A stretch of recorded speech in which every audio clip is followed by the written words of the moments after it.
All right, first and foremost, I want to give all praises, honor, and great glory to Yahweh Bahashem, Yahweh Shai Bahashem Rachak Wadash.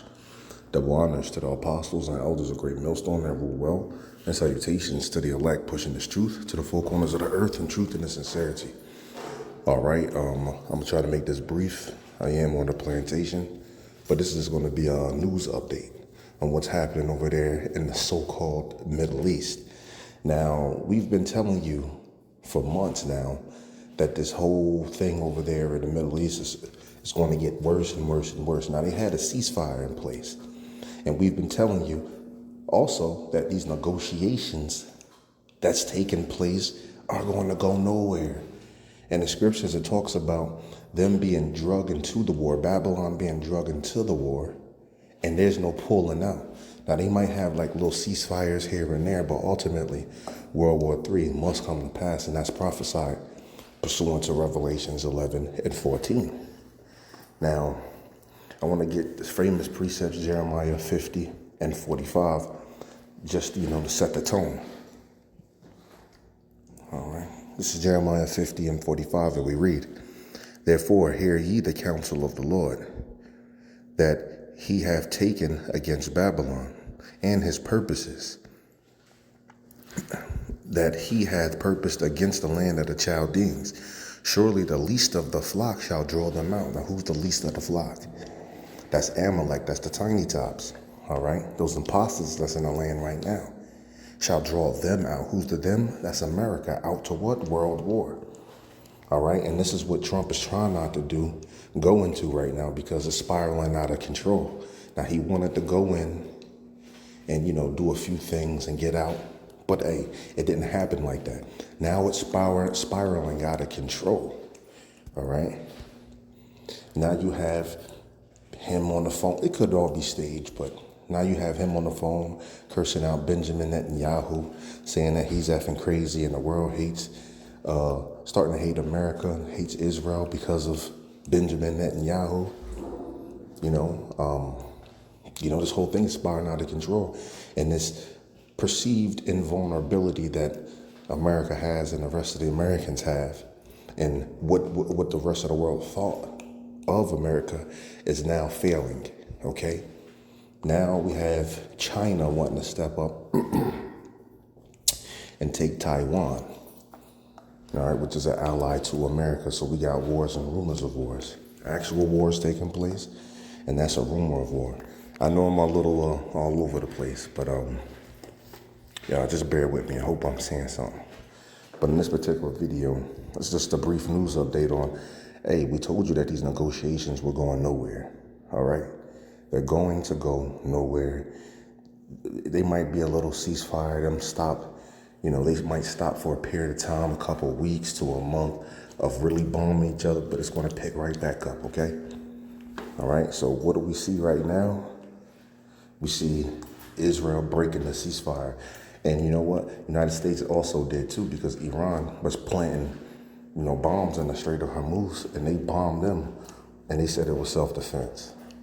So when you hear this of the ceasefire thing, this is all political theater for real.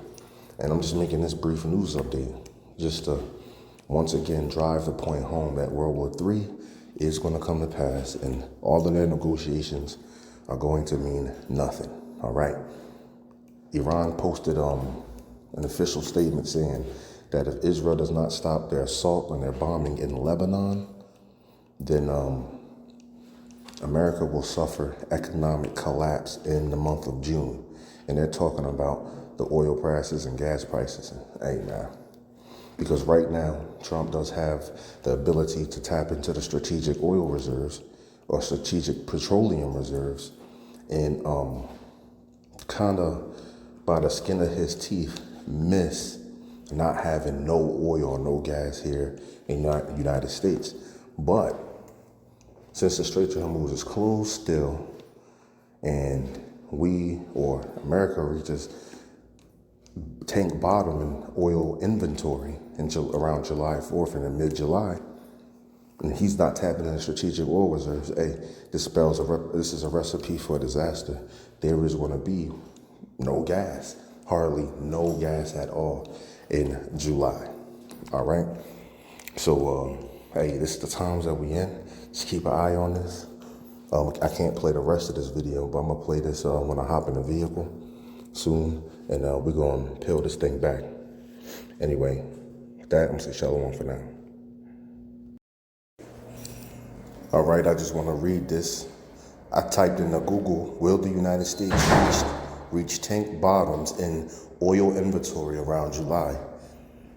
Said, yes, the United States is currently facing severe warnings from oil industry executives that commercial oil inventories could hit tank bottom.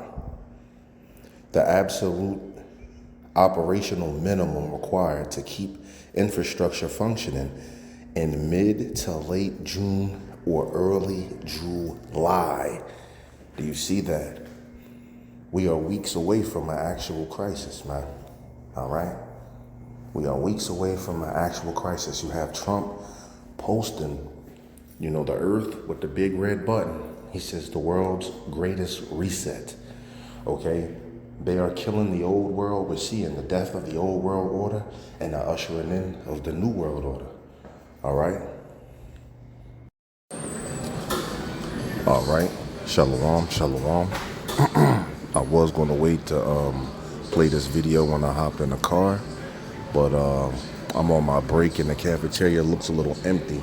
So the spirit hopped on me and said, just push record right now.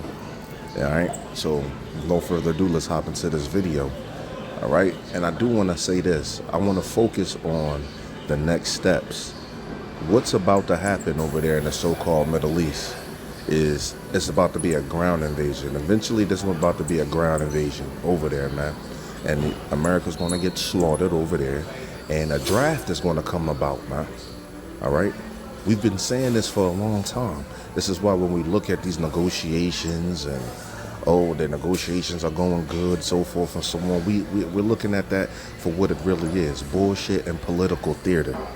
All right? So anybody that tries to tell you, hey, well, the negotiations is going good, so shit might just go back to normal. They're not in the right spirit. They really just letting their real feelings leak all over the place, man.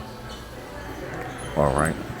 Now, what will things look like with no gas? You're talking about Isaiah 13 jumping on for the page. 2nd Ezra 15 jumping on for the page. 2nd Ezra 16.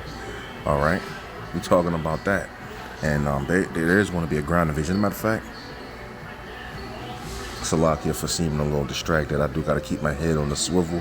Seems like, as soon as I press record, it was empty in here, but then everybody started flooding in and want to sit next to me and shit. All right, let's get Joel 2:20 and we read. But I will remove far off from you the northern army. And that's talking about the North American army. That's North America. All right. And will drive him into a land barren and desolate. This land it is talking about is Saudi Arabia. All right. And barren and desolate. Barren means without barely any vegetation. And when you look at Saudi Arabia, it's 80% desert. Only a little bit of vegetation. And that's like near the Gulf. All right. It says, with his face toward the EC, and that's the Euphrates leading into the Persian Gulf. All right? That's where America is going to be driven into, Saudi Arabia, but facing that Persian Gulf. And what's beyond the Persian Gulf? Iran. You see, that's America's focus right there. That's Israel's focus right there. Salakia. And you see judgment going out. But, and there was a chime in too. America's focus is right there on Iran, and Israel's focus is on Iran too. All right. Continuing. And his hinder part toward the utmost sea. So his hinder part his back is toward what? The utmost sea, and that's the that Red Sea. And that's shut down too. That's the Canal Suez is in the Red Sea, and also the Mabdab Strait, if I'm pronouncing that correctly. All right. The Lord said he's going to put America over there in that land that's barren and desolate over there. And guess what's going to happen? They're going to go to war. And how is that war going to carry out? Continuing. And his stink shall come up and his ill savor shall come up because he have done great things. They're going to go over there and get slaughtered, okay? So this is what's going to happen. Things are going to get worse and worse and worse. Now, there might be a few ceasefires and whatever, but ultimately the war is going to commence, all right? It's going to be a ground invasion, and they're going to get slaughtered over there, okay? All right, let's play this. The Trump fake ceasefire with Iran now looks even more fake. You had Netanyahu ignoring Donald Trump when Trump said, "I hold all of the cards. You will not strike Iran." And then Netanyahu, shortly thereafter, struck Iran. Iran responded by striking Israel. Skirmishes broke out all throughout the weekend. It began when Israel attacked Beirut. That was something that Iran said, if you did that, we would respond and strike Israel. They then responded and struck Israel. And then Donald Trump said, "I've got this all under control. I got this all under control." He didn't have it under control. And then throughout the evening, there were more reciprocal strikes between Israel and Iran. And it just seems like everything is just completely becoming even more unglued there. We'll talk about that. Also, everything Trump touches dies, whether it's the Middle East, whether it is the World Cup, whether it is the Knicks game, whether it is the UFC, whether it's the White House, whether it's... But as you can see, it's spiraling out of control. This whole thing over there in the Middle East is, is getting to the point it's out of Trump's hands.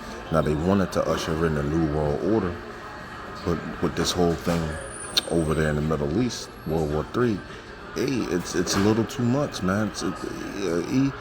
Trump bit off, too much, man. More than he could chew, as the old saying goes, man. And now, this perceived invulnerability, this perceived invincibility that the United States had, and, the way it had its chest pumped up, to all the other nations around the world, all the other nations are seeing that they can't even really hold their own with Iran, all right? Iran is now calling themselves a superpower. They was asked, well, America is a superpower. Why do you keep messing with them? The spokesperson said, we are also a superpower. Next. First thing that should come to your mind is Joel 3, 9, and 10. The weak saying that they are strong. That's the weak saying that they're strong, because news came out saying that their military might is not just up to the point of really battling with the United States, that they may already have a nuclear weapon, all right? And the weak is also saying that they're strong on the other side of the map, too, with Kim Jong-un. Kim Jong-un just recently said, about maybe not even a day ago, that their nuclear program and talks about their nuclear program is off the table even to the United States. There's no ifs, ands, or buts about it. They're not negotiating with nobody on planet Earth. Hey, man, this is where we're at, man. It's spiraling out of control. So what are we looking at right now? Gas prices about to spike up to the point that these people don't even know. You have Exxon CEO Shell coming out and saying that they're about to spike up, and then not just that, just economists, everybody's blowing the whistle. And inventory will reach tank bottom in July, meaning barely no gas to very, very, very, very little. That means all the gas stations probably around you will have no gas in it. And if you do find it, it'll be rationed out and highly, highly, highly expensive. All right? So this is the times we coming up in. Pray, don't drop out. It'll behoove you to just get right, clean up whatever little bullshit that you're doing to the best of your ability. Righteous man, a just man, falls 7 times, but gets back up and keep it pushing. All right? Anyway, I'm going to play a little bit more of this, and let's see if he says anything. If not, we're going to close it out. All right? Our health yet again. I mean, we're running it back. right after Donald Trump completely mismanaging COVID. I mean, right now it's like whack-a-mole between Ebola outbreaks and screwworm outbreaks and measles outbreaks and hantavirus. Who would have thought that if you cut the CDC and you cut critical health funding, that this would be the outcome? Shocker right there. I mean, the Trump regime's also destroying D-Day commemorations. Well, that's pretty much it. But yeah, man, you got shit actually on all angles taking a nosedive, man. The economy's taking a nosedive. Politics taking a nosedive. The war over there. Hey, man. America's circling the drain, man. America is on its deathbed. But anyway, I gotta get out of here. Hope it was edifying. Hope you could take something from this. And with that, I'm gonna say shalom.